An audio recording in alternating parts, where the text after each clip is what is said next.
Welcome to the Craft Cocktail. I'm Derek Schomer. Let's talk about some muddling techniques. There are certain cocktails that call for muddling. Caipiroska, the caipirinha, the mint julep, the mojito. There's plenty of great cocktails that call for either citrus or fruits to be muddled, strawberries, limes, or ones that call for herbs, mints, sage, thyme, basil. The muddling technique used for these and the muddle that you might want to choose is going to be slightly different. There's a couple styles of muddlers. There's hardwood muddler and then there's a stainless steel muddler. The stainless steel muddlers often have a plastic tip that tends to have like little rigid bumpies on them or feet. I don't necessarily know. And then there's your standard muddler. Muddlers come in different sizes. There's a thin muddler, often engraved with something cool. There's the standard run-of-the-mill $3 muddler. Then there's the more, what I'd like to call the badass muddlers. This is a solid cherry muddler. You can get these at awesomedrinks.com. Well, this is the old model. This is the new refined model. Same muddler, just different model design. The big difference is here, for these type of muddlers, just the surface area compared to these small muddlers. But if you don't have a muddler, you could probably get away with a spoon or something that's flat, a rolling pin. Flat product. There are different styles of glassware you can use for muddling. It could be the pint glass you're shaking in, it could be the steel portion of the shaker, it could be a mixing glass. It really varies. It could be the glass you're actually making the cocktail in. The most important aspect when muddling in a glass is to make sure it doesn't have any fractures. It's not thin. If you're using delicate glassware, it might be best to muddle in something a little bit more heavy duty like a mixing glass because the pressure you add could shatter the glass and that's never cool. The stainless steel muddler, especially the ones that have sharp feet, these ones, this is the Floberg muddler, doesn't have too sharp of a footprint to it, but what I typically recommend is that when you're using delicate herbs like mints, to kind of avoid the ones that have the sharp points, because that's going to cause more tearing and abrasiveness to that mint. It's a very delicate product. But when you're working with fruit, this can help extract some of the zesty oils from the skin, and it can really push down on that fruit and get a lot of the extra juice. So the technique when you're working with herbs, especially mint, is to gently press down and give it a twist. You don't have to go crazy. You don't want to tear.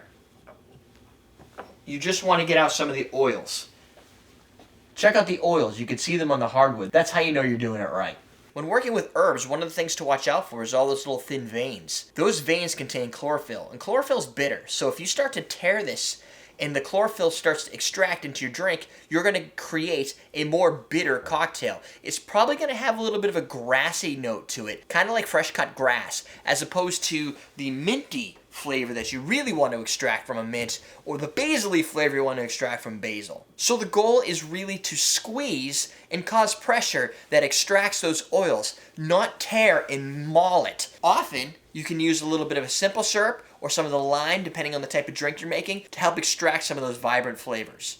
But if you're working with granulated sugar and mint, it might score it a little too much. What works great for citrus peel might be a little overdone when it comes to a mint or to a basil. You'll also find that basil can be gently muddled, where something like a rosemary might need a little bit more of an aggressive muddling because the nuanced flavor is harder to extract. As you're muddling a herb, if the room starts to smell like that herb, you're doing it right. Using a tea strainer, you can double strain to make sure some of that mint, if it does tear, or just the larger pieces as they slide by your strainer, don't land in the drink because it can aggravate certain people because it gets stuck in your teeth. There are some drinks that it works out as a garnish, sort of like a mojito. So you really want to pay attention not to go crazy when muddling mint in a mojito because you want those mints to stay full and float around in the drink. They're easy to avoid that way and you don't get little pieces of bits in your mouth. If you can't afford or you can't gain quick access to a muddler and you wanted to make a drink quickly, one of the easiest ways to muddle is to use the ice. Put it in a shaker with your mint and give it a good shake.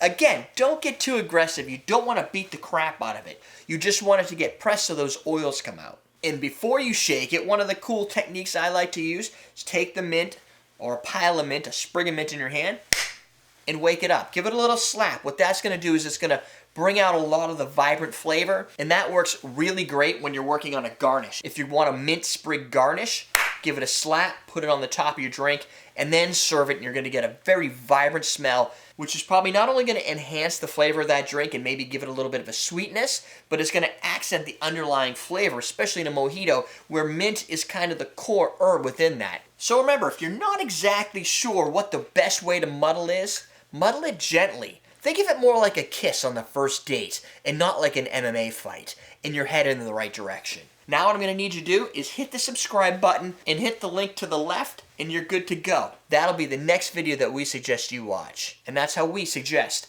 you muddle your herbs and citrus.